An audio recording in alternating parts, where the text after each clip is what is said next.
player with the most to prove in the playoffs or pick aside expectations. What player heading into these playoffs has the most to prove?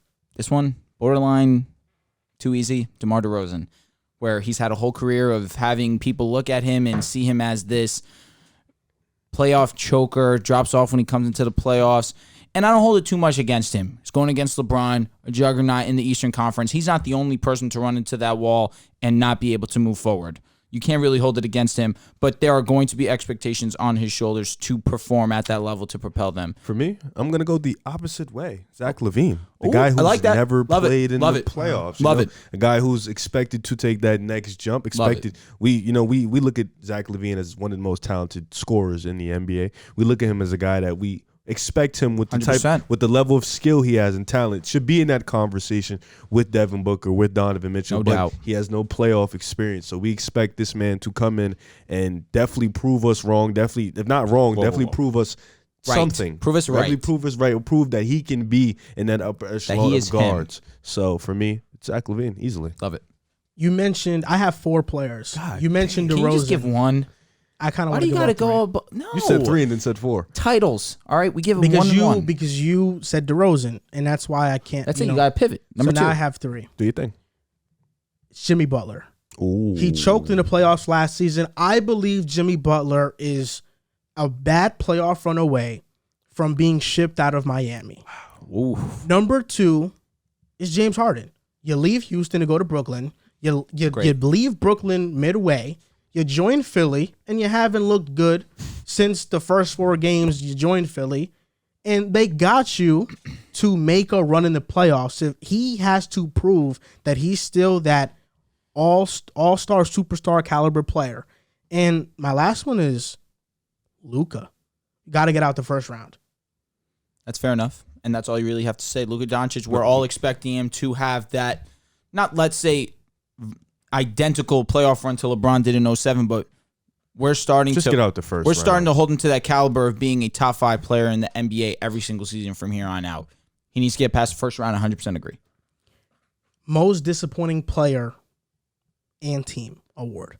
Well, wait. So should we do a? Are we doing disappointing player this season? Wait, or in the playoffs we're expecting to disappoint? No, disappointing players this season. Before you ask that question, so if we're doing that, shouldn't we give a team that needs to prove something in the playoffs? No, this is just a disappointing team that we had high expectations for going into the season, and nothing has happened. Do your thing. Well, I'll start since I'm talking. For me, Atlanta. I thought Atlanta was gonna come back after last year. It was easy to see there were flukes. Please say the Knicks. I thought Atlanta was gonna come in after last year. Had a great playoff run, even had a really good regular season. Trae Young stepped up and he ascended into that superstar caliber player, and then they just come back this year and they kind of look not the same. They're still in the play-in right now, but this has definitely been a disappointing year for them. DeAndre Hunter hasn't made the proper up. Clint Capella looks a little bit, I wouldn't say age, but he looks like a step below. John Collins has yet to make that jump. And Trae Young's been the only guy who's seemingly looked like he's ascended or he's still in that superstar caliber. So for me, it's been Atlanta. I think they just haven't improved. They kind of came in with the same roster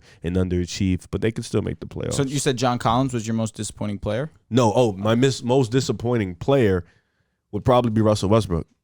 Undoubtedly. I think that a man coming in after last year, we saw what he did with Washington towards the back end of the year. For sure. Carrying them to the playoffs, being that triple-double machine, still being a solid player. You would think coming into the Lakers, you would think his ego would change. He wants to win. You would think his mindset would change. I will step in and I will take another role. I will be this guy. I can be the third guy because he wants to win. But he just looks like a player that can't adjust, a player that doesn't want to adjust, and he looks 5 to 10 steps below what he used to be. So for me, most disappointing is easily Westbrook, without a doubt.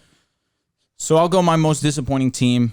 It'll be the Lakers. It really was upsetting to see this season the way that it transpired. We can never really have a consistent lineup out there. We had more lineup changes than wins this year. That just goes to give you the entire story of the season for us. I had high expectations for us, without a doubt. We're going to read our bad takes. You're going to hear it. It's no secret. I had us winning 65 games. Things turned the way that they did. We were the biggest disappointment by far by any team. I can't deny it. No doubt. Now, for most disappointing player, I'm going to pivot over here to one of my good friends over here, Joelle Moran, Julius Randle, where last season was an All-NBA player, was fantastic, got a huge contract this offseason, and he regressed tremendously and was a big part of the reason why the Knicks were not as successful as they were last season. I look at Julius Randle, and not that I wanted him to exceed what he did last season, because that was really hard for him to jump in points, field goal percentage, 3-point percentage, be as dominant as he was on the defensive end last season. I would have loved to at least see him try and mirror what he did last year. Unfortunately, that was not the case, and he is my most disappointing player. Well, that's a good most disappointing player. I wasn't going to mention Julius Randle. I frankly have just erased him out of my mind. Understandable. I don't even think about him anymore. So most disappointing team, since you guys named your teams, I'll name my team. The Knicks. Respect. They were supposed to be the 3rd seed this upcoming season.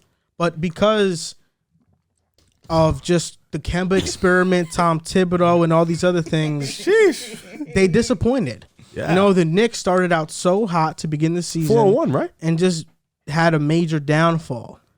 The Knicks have been the most disappointing team for me. Nets, we got to throw the Nets in there also. They were also a disappointment.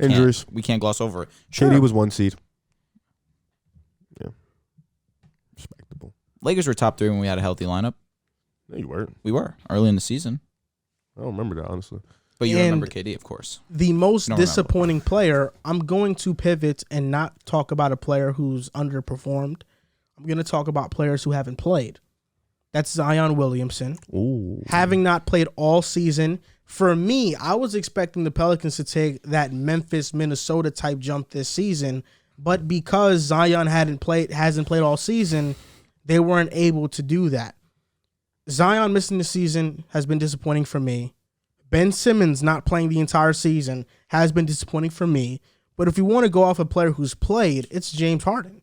He's been disappointing this season. He hasn't been near a top 10 player this year. No. You can see his first step is gone, and he just looks like a shell of his former self. But I'm leaning more towards Zion and Ben because they haven't played all year, and I was expecting them to play this year. I would say more so Ben. I really don't look at Zion and put too much stress or blame on him. He had a legit injury. Ben, he missed the first portion of the season because he didn't want to play. Then he gets traded. Again, there was some time where allegedly he just wasn't ready to play mentally. And then he actually got hurt with a back injury. Allegedly. That's more disappointing than Zion. But I can understand where you'd be disappointed in Zion because I agree. Zion is box office. Zion, when he's on the court, is a top 15 player in the NBA. It is disappointing to not have him play this season, not even one game. But I can't look at it as a disappointment because it's a legit injury.